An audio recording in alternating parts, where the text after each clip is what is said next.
ایک تاجر ملے جن کا کروڑوں کا بزنس ہے.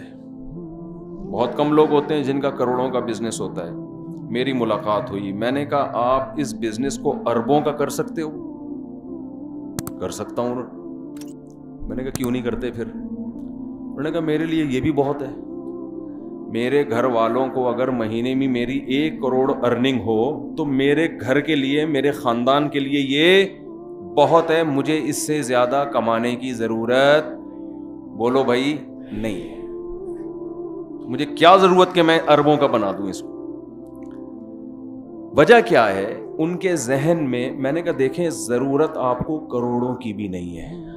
یہ جو آپ کروڑ روپے کما رہے ہو, کسی رکشے والے سے پوچھو, اس کو کروڑ روپے دو گے وہ تو خوشی سے مر جائے گا. ضرورت آپ کو اس کی بھی نہیں ہے. یہ بھی غلط کر رہے ہو جو آپ کما رہے ہو. 1 کروڑ کما کے بھی کیا کر رہے ہو؟ ایک آدمی کی لاٹری نکلی نا, 10 کروڑ روپے کی, غریب آدمی تھا, تو ماہر نفسیات سے رابطہ کیا کمپنی نے کہ بھائی اس کو اگر ہم نے اچانک بتا دیا کہ تمہارے 10 کروڑ نکلیں تو مرنا جائے گا خوشی سے, تو ماہر نفسیات کو بھیجا جائے جو اس کو آرام آرام سے بتائیں کہ یہ ایک دم خوشی سے ہارٹ اٹیک نہ ہو جائے اس کو. تو ماہر نفسیات گیا اس کو سمجھانے کے لیے, بولا اگر تمہارے 1 لاکھ روپے لاٹری میں نکلے تو تم کیا کرو گے؟ اس کو خوش ہو جائیں گے, بھائی یہ کریں گے, یہ کریں گے, یہ کریں گے. 1 لاکھ سے 2 لاکھ, 2 لاکھ اگر نکل جائیں, 10 لاکھ اگر نکل جائیں, ہوتے ہوتے ہوتے آ گیا 1 کروڑ پہ نا, کہ اچھا اگر 1 کروڑ نکل جائیں. اس نے کہا آدھے تجھے دے دوں گا. یہ مر گیا. یہ خوشی سے مر گیا. تو کسی رکشے والے کو بول دو کہ بھائی تیری 1 کروڑ روپے تجھے میں دے دیا کروں گا ہر مہینے, تو خوشی سے مر جائے گا.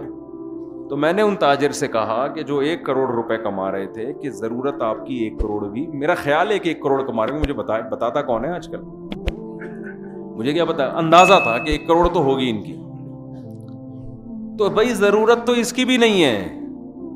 ضرورت تو 2 ٹائم کی روٹی, رات کو سر چھپانے کی جگہ, جس میں 4 کمرے ہوں کم از کم. وہ آپ سمجھتے ہیں کیوں؟ ٹھیک ہے نا, کم سے کم اس میں کتنے کمرے ہوں؟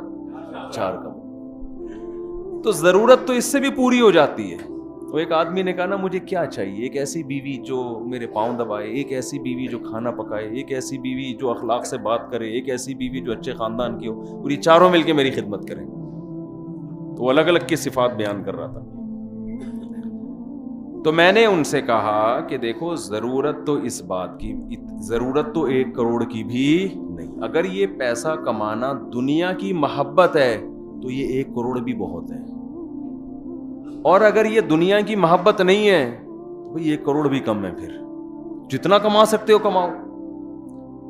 کہنے لگے مجھے ضرورت کیا ہے؟ میں نے کہا ضرورت اس کی بھی نہیں ہے, اور اگر قوم کی ضرورت دیکھتے ہو تو پھر 1 ارب کمانے والے کے لیے 1 کروڑ پہ گزارا کرنا یہ غلط ہے.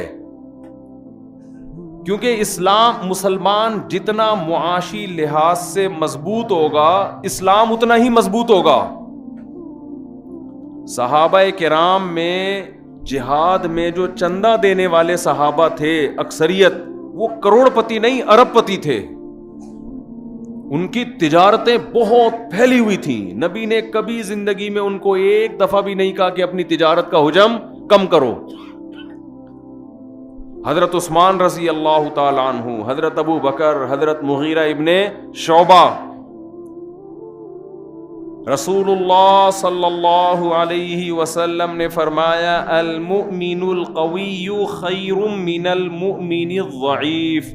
طاقتور مومن اللہ, ایک حدیث میں احب الی اللہ, اللہ کو زیادہ محبوب ہے کمزور مومن سے. علماء کہتے ہیں اس سے صرف جسمانی طاقت مراد نہیں ہے, کسی بھی فیلڈ میں آپ پاورفل ہوں گے تو کمزور آدمی سے اسلام آپ کو زیادہ پسند کرے گا. نالج کی پاور بھی ایک پاور ہے. آپ کے پاس نالج زیادہ ہے, ایک آدمی کے پاس نالج کم ہے, تو نالج والا آدمی اللہ کو زیادہ محبوب ہے کم نالج والے آدمی سے. سمجھ میں آ رہی ہے بات کہ نہیں آ رہی ہے؟ ایک آدمی کے پاس کوئی ایبلٹی ہے, کوئی قابلیت ہے, وہ کچھ کر سکتا ہے, سیاست میں آگے ہے, وہ ایک مثال دے رہا ہوں, اس کے پاس کوئی عہدہ ہے, اور ایک وہ آدمی ہے جس کے پاس عہدہ نہیں ہے. تو جس کے پاس کوئی طاقت ہے، قوت ہے، وہ حدیث کے مطابق اللہ کو زیادہ محبوب ہے اس شخص سے جس کے پاس وہ عہدہ نہیں ہے، کیونکہ عہدے والا آدمی وہ کچھ کر سکتا ہے جو کم عہدے والا نہیں کر سکتا۔ آپ دیکھو نا، موسیٰ علیہ السلام کو فرعون کے پاس بھیجا گیا ہے ڈائریکٹ، کیوں؟ فرعون کے پاس پاور ہے۔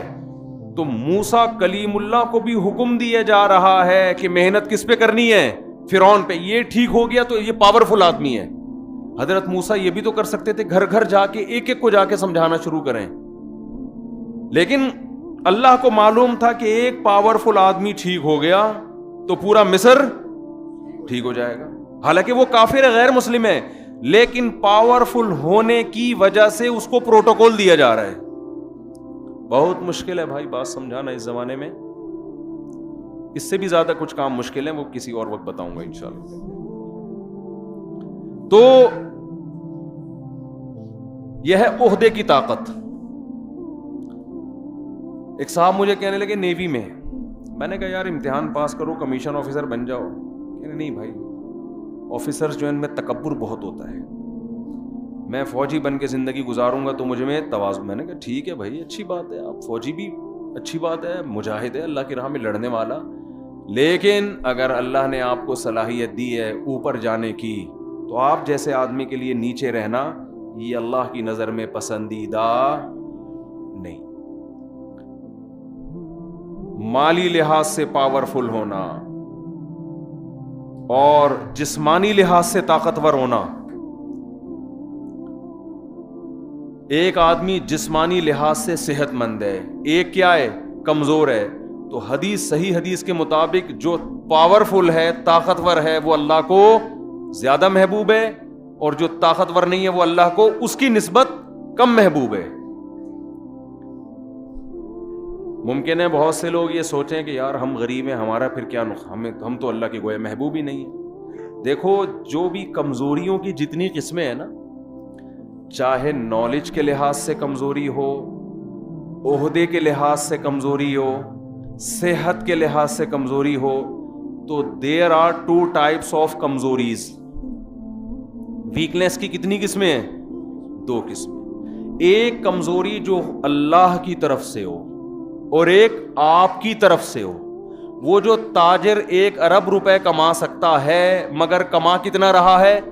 1 کروڑ، تو وہ 1 ارب والے کی نسبت کمزور ہے، اللہ کی طرف سے یا اپنی طرف سے ہے؟ وہ اپنی طرف سے ہے نا۔ سمجھ میں آ رہی ہے بات کہ نہیں آ رہی؟ ایک آدمی کمزور ہے اللہ کے۔ ایوب علیہ السلام کی ساری زندگی کمزوری میں، بیماریوں میں گزری، بیماریوں میں گزری نا ایوب علیہ السلام کی ساری زندگی۔ یہی ان کا کمال تھا کہ انہوں نے صبر کیا۔ تو وہ اللہ کی نظر میں صحت مندوں سے زیادہ محبوب تھے۔ وجہ اس کی یہ تھی، جو بیمار ہے وہ کمزور بھی ہوتا ہے نا، وہ تو کچھ نہیں کر سکتا، وہ تو بیچارہ بستر پہ پڑا رہتا ہے۔ وجہ اس کی یہ تھی کہ یہ ایوب علیہ السلام کی جو کمزوری اور بیماری، یہ ایوب علیہ السلام کی اپنی طرف سے نہیں تھی، یہ کس کی طرف سے تھی؟ اللہ کی طرف سے۔ غربت اللہ کی طرف سے ہو یہ آزمائش ہے، اس میں اللہ آپ سے ناراض نہیں ہوگا۔ کمزوری اللہ کی طرف سے ہو یہ اللہ کی طرف سے۔ آپ آرمی میں کمیشن آفیسر بھرتی ہونے کے لیے گئے، آپ نے پوری کوشش کر لی، IAS بھی کلیئر ہی نہیں کر پاتے، آپ ایک فوجی بھرتی ہو گئے، یہ آپ کی طرف سے نہیں ہے، کس کی طرف سے ہے؟ اللہ کی طرف سے۔ ہمارا المیہ یہ ہے کہ جو کمزوریاں، تنزل اور ناکامیاں ہماری اپنی ایجاد کرنا ہے، وہ بھی ہم کس کے کھاتے میں ڈال رہے ہیں؟ اللہ کے کھاتے میں ڈال رہے ہیں، اور فخر بھی کر رہے ہیں اس میں۔ ایک بڑے عالم کی میں نے ایک بات سنی جو بڑی زبردست بات ہے کہ آج مسلمان ناکام ہوتا ہے، ایک عیب تو یہ ہے، یہ بڑا عیب ہے کہ ناکام ہے، بہت سارے شعبوں میں ناکام ہے، بلکہ اگر یہ دیکھا جائے تو سارے ہی شعبوں میں ناکام ہے۔ حقیقت ہے، یہ کوئی ایک شعبہ نہیں ہے جس میں مسلمان من حیث القوم کامیاب ہے۔ کہا کہ یہ بھی عیب ہے کہ ناکام ہے، لیکن کمال یہ ہے، یعنی اس سے عیب میں کمال یہ ہے کہ اس ناکامی کو کیا سمجھ رہا ہے؟ کامیابی، جس کی میں نے مثال دی کہ یہ حضرت بہت پہنچے ہوئے بزرگ ہیں، کیونکہ کسی کام کے ہے بھائی. یہ بچہ میرا بہت نیک ہے, کسی کام کا, یہ محلے میں یہ لڑکا کیا ہے, بہت کسی کام کا نہیں ہے. شریف ہونا اس کی علامت ہے کسی کام کا نہ ہو. یعنی ایک بعض لوگوں کی نظر میں یہ شرافت اس کو کہتے ہیں, حالانکہ شرافت کہتے ہیں کہ شر اور آفت نہ ہو. شر اور آفت سے پاک ہو تو شرافت بنتی ہے, شر اور آفت کو ملاؤ تو شرافت بنتی ہے نا. تو خوب سمجھ لیں کہ یہ اسلام کا غلط تصور ہے. ہم اگر صحابہ کی زندگیاں اٹھا کے دیکھتے ہیں, نبی کی سیرت اٹھا کے دیکھتے ہیں, پیغمبروں کی سیرت ہم پڑھتے ہیں, تو بہت ہوشیار تھے ہر معاملے میں.